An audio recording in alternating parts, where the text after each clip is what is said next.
How does competency-based assessment work? In most cases, the competency-based assessment starts with a self-assessment followed by an assessor review. It is from here the learner's development needs are identified, with which a development plan is created. The next step is on and off the job training with a proven demonstration of skills attained. In many cases, there is room for reassessment to better the learning and continue with giving feedback. The self-assessment. Student self-assessment occurs when the learners assess their own performance and is primarily used to help students develop specific learning skills that they will need for professional competence.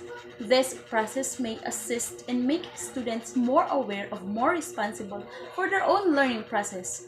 The skilled self-assessment can be as reliable as other forms of assessment. However, as an educator, you must provide students with the right guidance and practice if you want results to closely align with the results from other assessors. In most cases, it is beneficial to introduce your student to the idea of self-assessment using formative learning. Assessor review. It is an important part of the assessment process is the review and evaluation of the assessment policies, strategies, method, and activities. Any system needs to be regularly reviewed so it is dynamic and addresses changing needs. You should regularly review your own performance and check that you provide clear instruction, advice, and feedback. The learner will look for you and the assessor for the direction on what they should be doing and when they should do it. The quality of your instructions before the assessment, the advice you give, and the constructiveness of your feedback will impact on how well the assessment process proceeds. Next is create development plan. This process helps the students to reflect on their goals, academic and career objectives, and develop plans to support their development and achievement.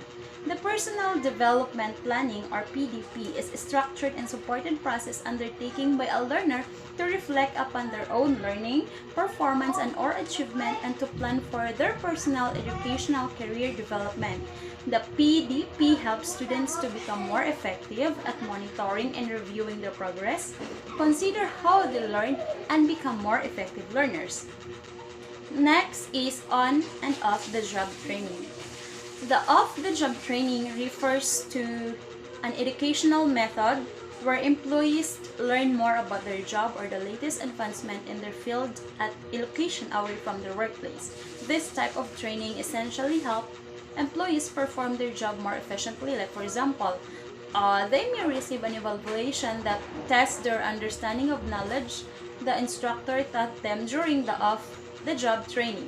The evaluation measures the performance and participation of each trainee, while the on-the-job training is a practical approach to acquiring new competencies and skills needed for a job in a real or close to a real working environment. It is often used to learn how to use particular tools or equipment in a live work practice or simulated or training environment. This is the reassessment.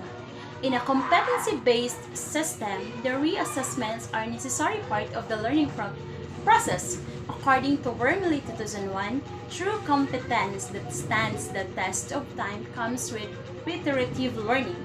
We carry forward concepts and skills we encounter repeatedly, and we get better at retrieving them the more we experience them.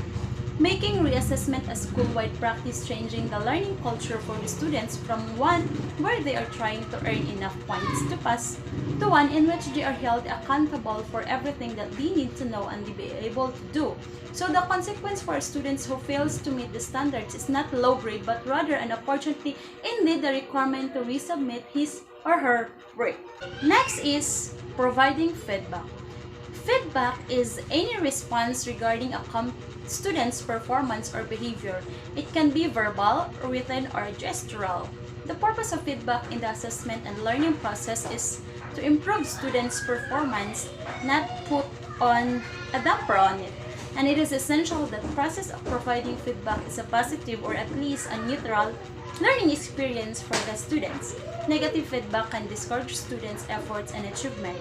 Instructors have the distinct responsibility to nurture a student's learning and to provide feedback in such a manner that the students does not leave the classroom feeling defeated.